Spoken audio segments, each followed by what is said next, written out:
The great hall of Ashford Castle held 30 candles that evening, and not one of them was lit for Maris Calloway. She stood at the edge of the long dining room in her gray serving dress, the original deed folded inside her stays against her ribs, while Lady Cecilia Ashford rose from her chair at the head of the table and unrolled a document of her own with the unhurried confidence of a woman who had never once been wrong in a room full of witnesses. 30 guests sat in their places along the gleaming mahogany. The candle flames did not so much as tremble. Cecilia's voice, when it came, was the precise temperature of polished pewter. "This castle has belonged to the Ashford family for 3 generations," she said, "and it will not be stolen from it by a maid who cannot read the document she carries." 30 heads turned toward Maris, what none of them knew, and what Maris had carried in silence for 11 days, was that the deed against her ribs was dated 1809, witnessed and sealed by a solicitor whose register entry still existed, and that it had been placed in her father's hands in settlement of a debt of £600 by the very man who had once called himself Cecilia's ally. She had not yet spoken. She had not yet moved. The night was not yet done.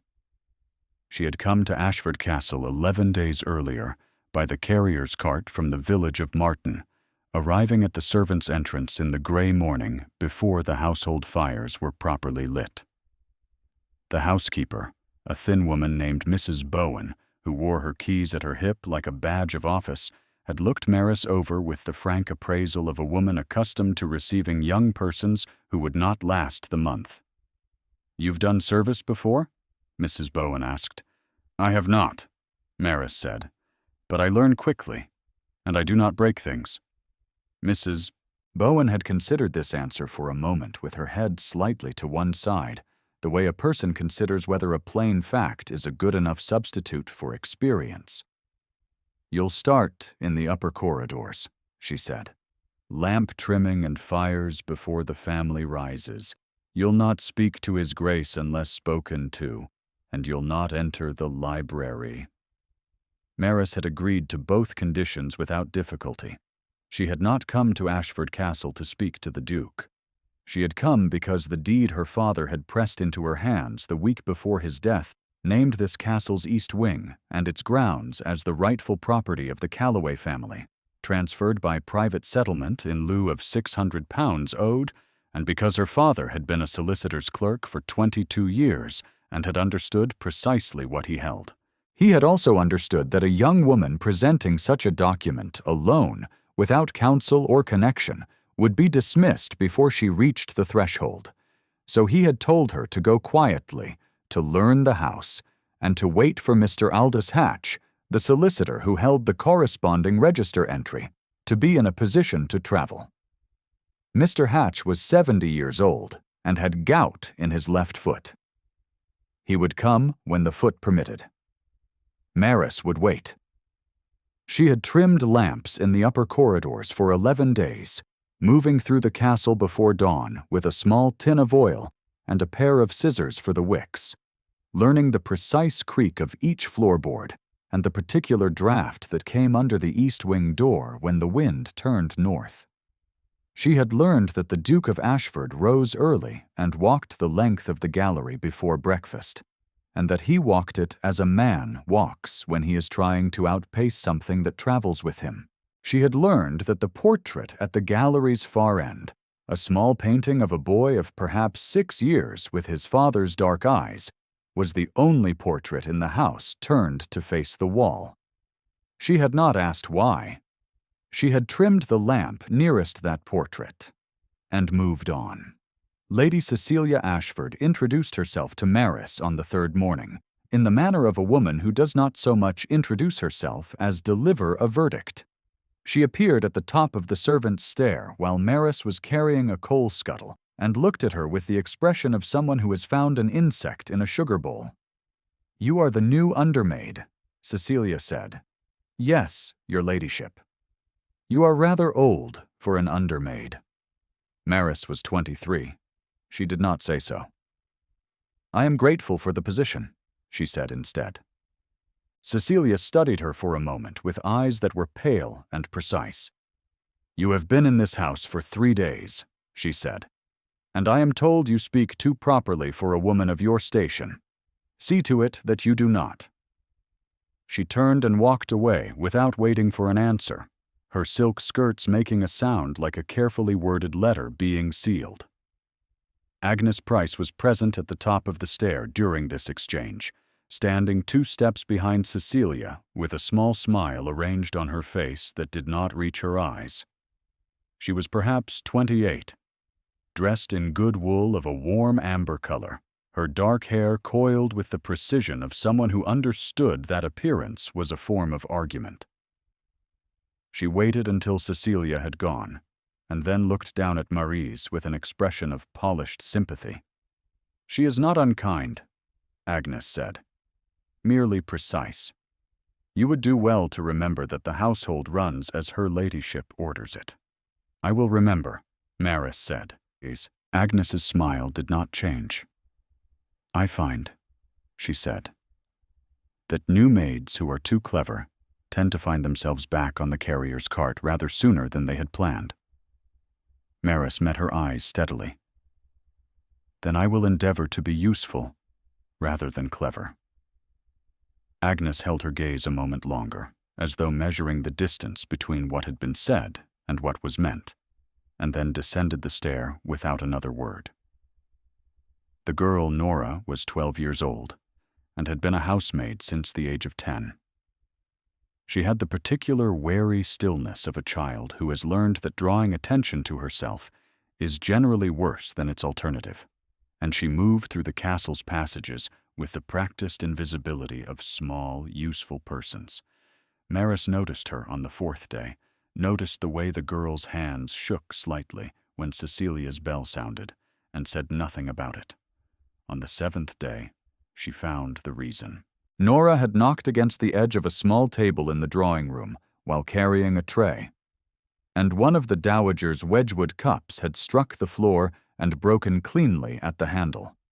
Cecilia was not in the room at the time, but Agnes was, and Agnes had moved toward the child with the swift precision of someone who had been waiting for exactly this kind of opportunity.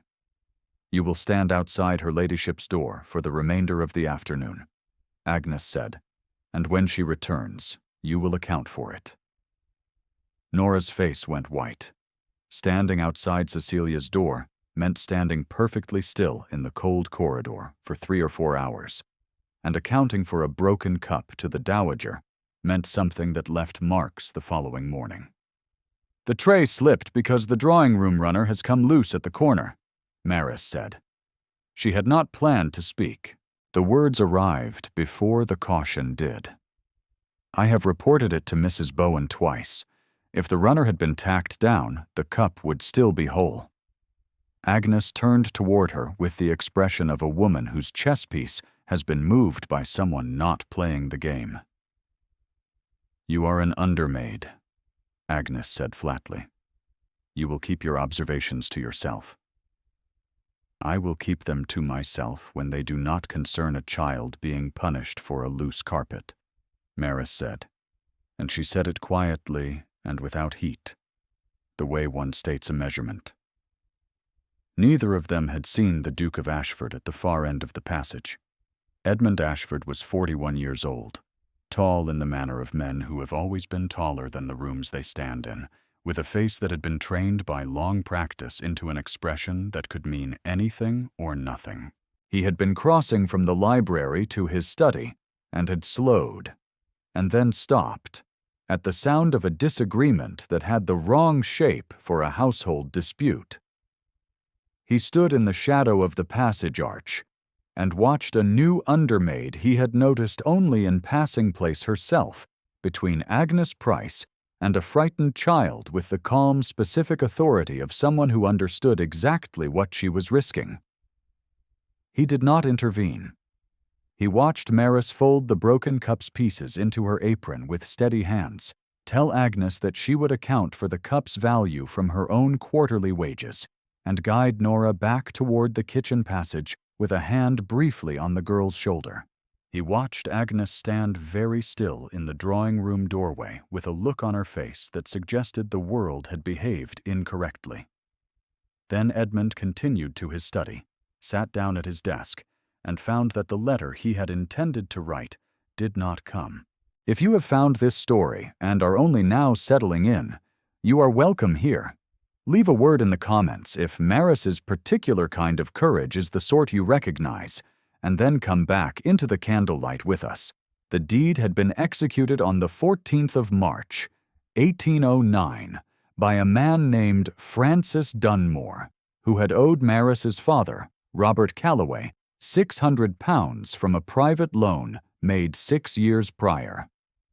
Dunmore had held a portion of the Ashford estate's east wing in a long lease arrangement that gave him certain transfer rights, and when the debt had grown beyond his means in ready coin, he had offered the deed to the East Wing grounds as settlement.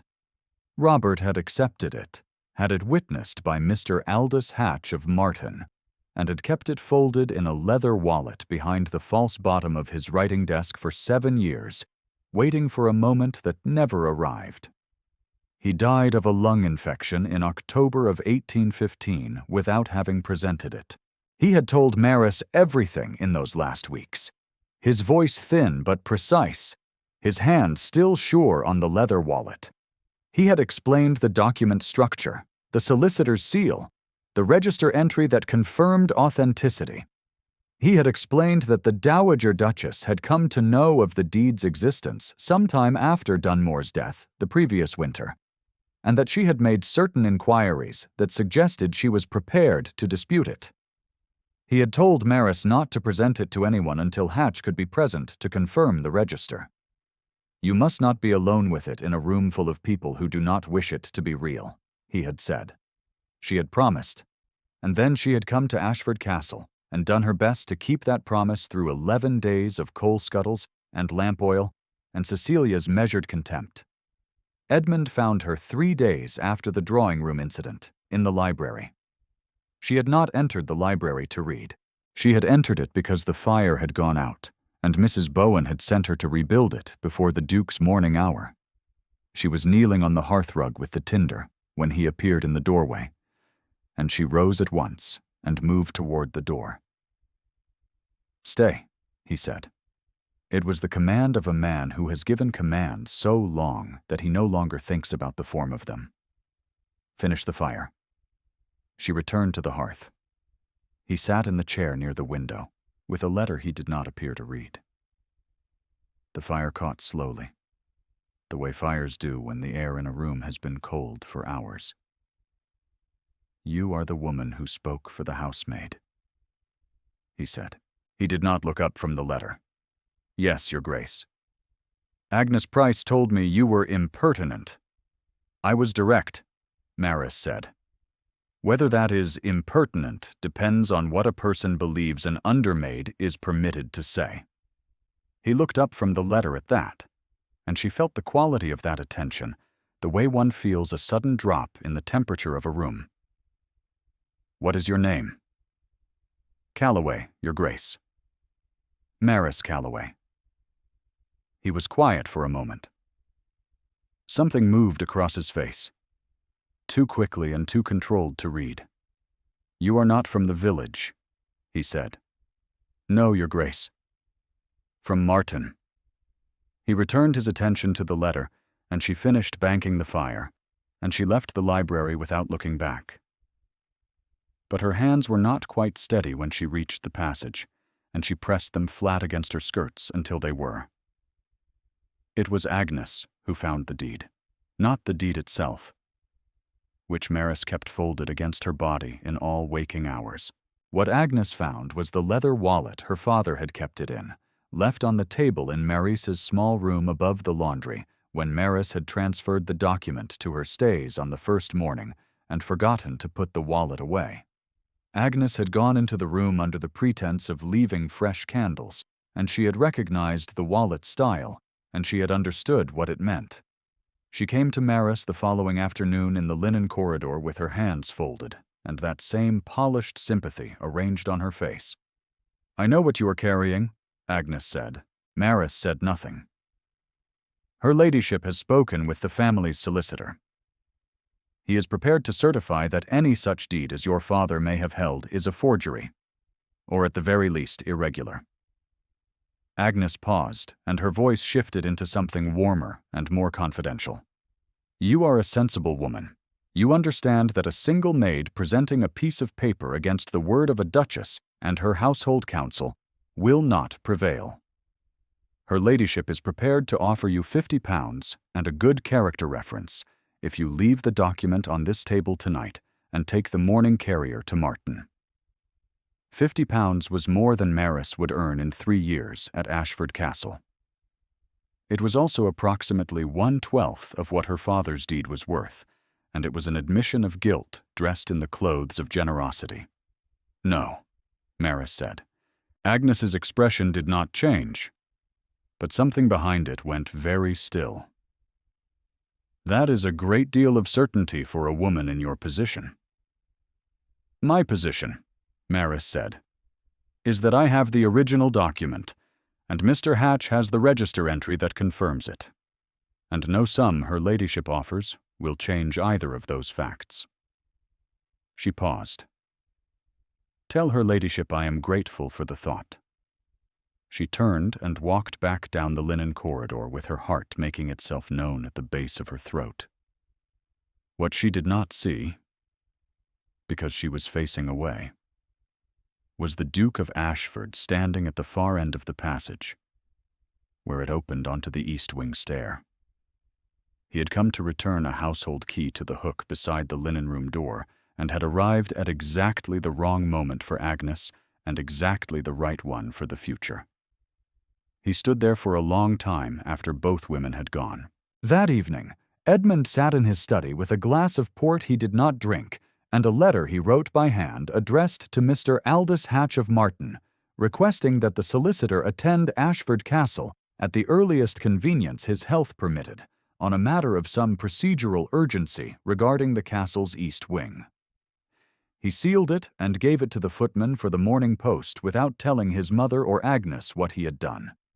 He sat for another hour after the footman left. And then he rose and walked the gallery. And when he reached the portrait turned to the wall, he placed one hand flat against its back and stood there in the dark, not yet ready to turn it. Thomas had been 6 years old when the fever came. Edmund had been in Bristol, managing the sale of a secondary estate, 3 days hard riding away. By the time the messenger reached him, Thomas had been buried for a mourning. He had arrived home to a house that was already in mourning, a wife who looked at him with an expression he had never learned to forgive himself for seeing, and a portrait turned to face the wall by hands whose gesture of grief he had not been present to share. His wife had died of her own fever 18 months later, and Edmund had left the portrait exactly as it stood. He was not a cold man. He was a man who had decided that warmth cost too much, and who had been maintaining that decision for 4 years with the discipline of someone who understands that the alternative is not simply feeling more, but feeling everything at once, like a wall with the mortar gone. The idea that a young woman from Martin had been moving through his household for 11 days, carrying a document that could rewrite his mother's authority over the East Wing, and that she had twice in his hearing declined to save herself by the easiest available means, was doing something to the mortar that he could not account for, and did not, yet, permit himself to name. The night of the dinner, Mr. Hatch arrived in the afternoon, traveling the 40 miles from Martin in a hired coach with his left foot bandaged and his leather document case wedged under the seat beside him. He was a small man of 70 with white hair and the particular deliberate patience of a solicitor who has seen many disputes and expects them all to resolve eventually, given sufficient paperwork. Maris met him in the servants' hall, where Mrs. Bowen had installed him at the kitchen table with tea and a footstool for his foot. She sat across from him, and they spoke for 40 minutes in low voices, while the kitchen moved around them with the controlled noise of dinner preparation. "The register entry is intact," Hatch said. The seal on the original is the seal my predecessor used until 1811. No copy made after that date will have it." He studied her face across the table. "You have been careful." "My father was careful," she said. "I have only tried to be as careful as he taught me." Hatch nodded slowly. "Her ladyship's man produced a document for my review this morning when I called at the house," he said. "It bears a seal of the correct type, but the wax color is wrong for the period, and the witness names are in a hand I do not recognize from any register I hold." He paused, folding his hands around his teacup. With the steadiness of a man who has delivered unwelcome news before, and has learned to let it land at its own pace. "It is a copy made later, and not a careful one. It will not hold." Maris pressed her hands flat on the tabletop. "When will she produce it?" "This evening, I would expect," Hatch said. "I informed the Dowager's solicitor this morning that the original had precedence. Her ladyship is not a woman who accepts information quietly." The dining room held 30 guests when the footman opened the doors at 8 o'clock that evening. The table was set with the Ashford silver and 3 sets of candelabra, and the guests were the county's collected weight, the families whose opinion of Ashford Castle was the opinion the county held. Maris had been assigned to the sideboard, which placed her at the room's left edge, close enough to the door to be seen, and far enough from the table to be disregarded. Edmund sat at the head of the table. Cecilia sat at his right hand. Agnes sat 2 places below, between a baronet's wife and a retired colonel, her amber dress precise in the candlelight. Cecilia waited until the second course had been removed. Then she rose from her chair with the unhurried authority of a woman performing a role she has long rehearsed, and she unrolled her document across the cleared space in front of her plate, and she said what she said about the castle and 3 generations and the maid who could not read. 30 heads turned toward Maris. Edmund turned last. She met his eyes across the length of the table, and in the half-second before she reached into the neckline of her dress for the original deed, she saw something happen in his expression that she had not seen there before, something that cracked the careful stonework around his jaw and his mouth and his eyes all at once. He knew. He had known since the linen corridor. He was watching to see what she would do. She drew the deed out and held it steady in both hands. "I have the original document," she said. "It was executed on the 14th of March, 1809, by Francis Dunmore, who held transfer rights to the East Wing grounds. It settles a debt of £600 owed to my father, Robert Calloway. Mr. Aldous Hatch of Marton holds the corresponding register entry and can confirm the solicitor's seal." Cecilia's chin lifted by a precise 1/4 inch. "This is a servant's fabrication. The woman is an impostor, and has been an impostor since she set foot in this house." The word landed in the room like a stone dropped into a well, and the 30 guests waited to hear how far it fell. The door opened, and Mr. Hatch came in. He moved slowly because of his foot, but he moved with the authority of a man who has never needed to move quickly to be the most important person in a room. He carried his leather case, and he set it on the sideboard beside Maris without ceremony, opened it, and withdrew a bound register book that was 30 years old and had the particular worn dignity of a document that has never been doubted. He examined Cecilia's document for 40 seconds without speaking. He held Maris's original beside it for another 30. The room was very quiet. "The original deed bears my predecessor's seal, which was retired in 1811, Hatch said, in the voice of a man reading a measurement. "The document her ladyship has produced bears a later impression of the same seal. The wax color and depth are inconsistent with the period. The witness names do not appear in any register of this county's solicitors from 1809 or any year proximate to it." He closed the register. "The original deed is precisely what it claims to be. Her ladyship's document is a copy made subsequent to the original, and does not supersede it." The silence in the room had a particular texture, the kind that 30 people produce when they are all choosing very carefully what their faces will be doing. Cecilia's voice came out very carefully controlled. "You are a provincial solicitor with a defective foot and a 30-year-old ledger. You have no authority in this house." "He has legal authority," Edmund said. He was standing. No one at the table could precisely remember when he had risen. He was simply standing at the head of the table with a quality of stillness that was not stillness at all, but the very controlled antecedent of motion.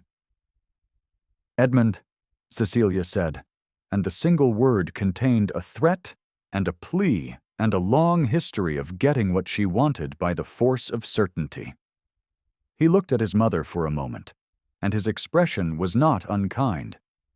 It was the expression of a man who has arrived at the end of a long argument he has been losing through inaction and who has decided to stop losing it.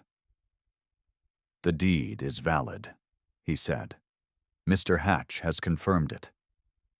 The matter of the East Wing grounds is settled by the document Miss Calloway carries."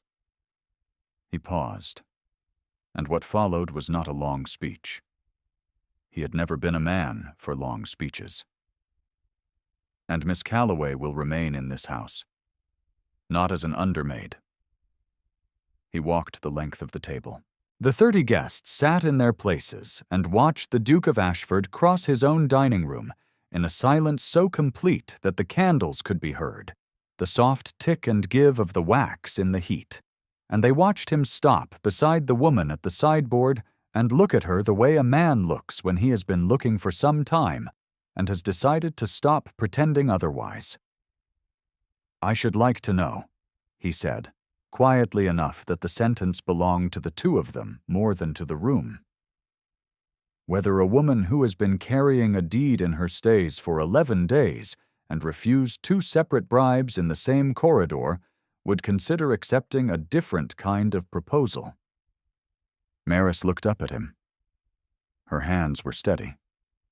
Her heart was not. "That would depend entirely on the proposal, Your Grace." The corner of his mouth moved. It was not quite a smile, but it was the country adjacent to one, and it changed his face entirely. "Then I will make it properly," he said, "in a less crowded room." Agnes, seated 2 places below the space where Cecilia had stood, looked at her hands in her lap and understood with quiet certainty that the role she had been playing at Ashford Castle had reached its final curtain, not with cruelty, not with public humiliation, but with the simple fact of being no longer necessary to anyone's script. Cecilia herself had sat back down, slowly, the unrolled copy still on the tablecloth before her. Something in her face had shifted, some absolute quality of confidence collapsing inward by degrees. And what was left when it finished collapsing was not malice, but a woman facing the very specific experience of being wrong in a room full of people who had assumed she could not be. She folded the copy with her hands and set it aside, and when she looked up, her face was composed again. But the composition was different now, more careful and less certain, like a room that has been reset after something in it has broken. She did not leave the dining room. She remained for the rest of the evening in her chair, and she was civil to her neighbors. And she did not speak to Maris again that night. Mr. Hatch took his leave before 10 o'clock, satisfied that the register had said what it needed to say, and was helped into his hired coach by the footman with his document case and his bandaged foot, and the particular quiet satisfaction of a man whose long professional life has occasionally required him to be 70 years old and write in a room full of people who believed he would not matter. The snow came 3 days later. It arrived in the night, and by morning had covered the castle's eastern grounds in a quiet that felt chosen rather than accidental, the way some mornings feel as though the weather has decided to cooperate with whatever is being resolved inside the house. The kitchen fires had been lit early. The smell of warm bread came up through the passages, in a way it had not done since Maris arrived, as though the house itself had exhaled. Nora stood at the kitchen passage window, with her nose close to the cold glass, and watched the grounds go white. She was 12 years old and had been pressed into service at 10, and she had learned not to want things that were visible through windows, but on this particular morning she watched the snow with an expression of uncomplicated delight, her breath making small clouds against the pane. Maris found her there and stood beside her for a while without speaking. The ground stretched away under the snow, and the east wing stood at the right of the frame, its stone pale in the gray morning light, belonging now, by legal confirmation, to the name Calloway. "Can we go out?" Nora asked. "After breakfast," Maris said. "Yes." The girl's smile was a specific and uncomplicated thing, and it did what a 12-year-old smile does when it is not afraid of being wrong, which is to say, it changed the temperature of the passage entirely. Edmund found Maris in the library an hour later, when the snow was still falling in the slow, particular way of snow that intends to stay. The fire had been rebuilt, and the room was warm, and he stood in the doorway for a moment before he came in. Which was not how he had been in doorways before. He had a habit of entering rooms with the certainty of ownership, and today he came in with something different, something that acknowledged the room now held a person whose presence required acknowledgement. He sat in his usual chair. She sat across from him, which was not usual. They had not yet spoken of the previous evening with any leisure, having been surrounded for the remainder of it by 30 guests and the careful managed formality of a dinner that had been significantly altered by what happened at the sideboard. "I owe you an apology," he said. "You owe me nothing, Your Grace." "Edmund," he said. It was a correction, not an instruction. And he said it the way a man says a word he has been carrying around for some time waiting to release it. "My mother has lived in this house for 16 years and has been its practical authority for the last 4. I allowed that because it was easier than the alternative." He looked at the fire. "That is not an excuse. It is an accounting." "She protected what she believed was hers," Maris said. "The method was wrong. The impulse is not one I cannot understand." He looked at her then with that quality of attention she had felt in this same library on a cold morning with a tinderbox in her hands, and she held it steadily this time, because she had 11 days of practice, and because she was no longer carrying the deed alone. "Your father was a solicitor's clerk," he said. "For 22 years. He was the most careful man I have known. And he taught you to read documents." "He taught me to read everything," she said. He believed that a woman who understood the instruments that governed her life was less likely to be governed by them without her knowledge. Edmund was quiet for a moment. Outside the library window, the snow continued its patient work.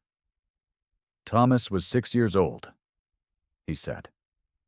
He said it the way a man says a sentence he has not said aloud in a long time, testing whether the words still hold their proper shape.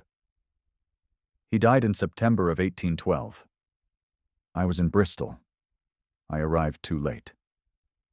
He did not look away from the fire, but his hands, rested on the arms of the chair, pressed down briefly against the wood.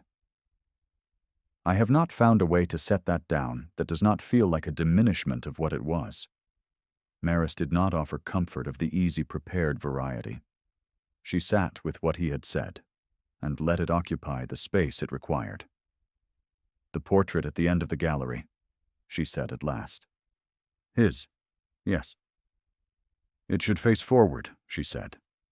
It was not a command. It was an honest opinion offered in the tone of a woman who has earned the right to one honest opinion.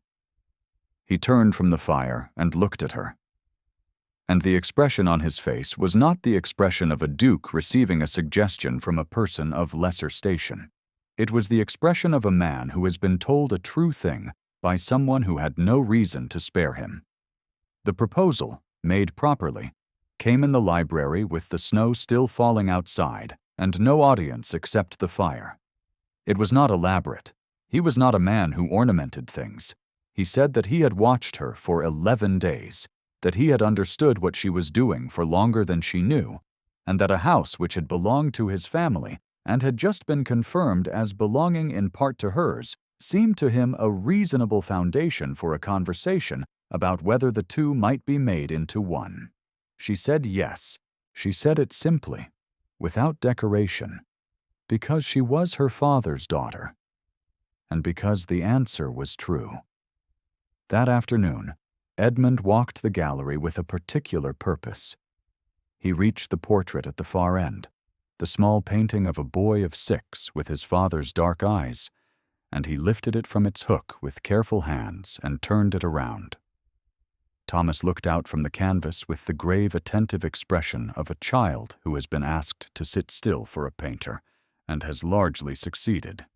Edmund hung it back on the wall and stood before it for a long time with his hands at his sides, and when he turned away, his face held the specific quality of a man who has put down something he had been carrying at the wrong angle for 4 years. Nora ran in the grounds that afternoon with her skirts gathered and the snow coming past her ankles, laughing in the way that children laugh when the world has briefly suspended its demand for stillness.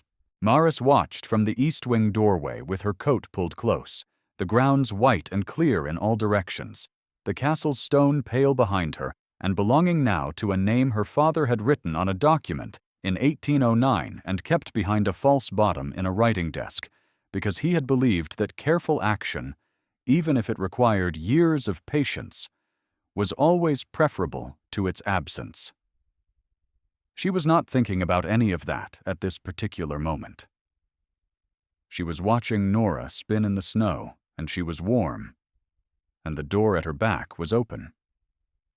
Edmund came to stand beside her in the doorway, and for a time neither of them spoke, which was not an absence of communication between them, but its fullest form. His arm came against hers by degrees, the way warmth arrives in a cold room, and she did not move away. Inside, in the gallery, a 6-year-old boy looked out at the long corridor with his father's eyes. The portrait was finally forward. The light from the corridor window caught the canvas in the early afternoon, and the boy's face was clear and present, no longer turned from the room he had once briefly occupied. The snow kept falling on Ashford Castle, patient and ordinary and entirely unconcerned with the business of what it was covering. It covered the East Wing grounds, now formerly Calloway land.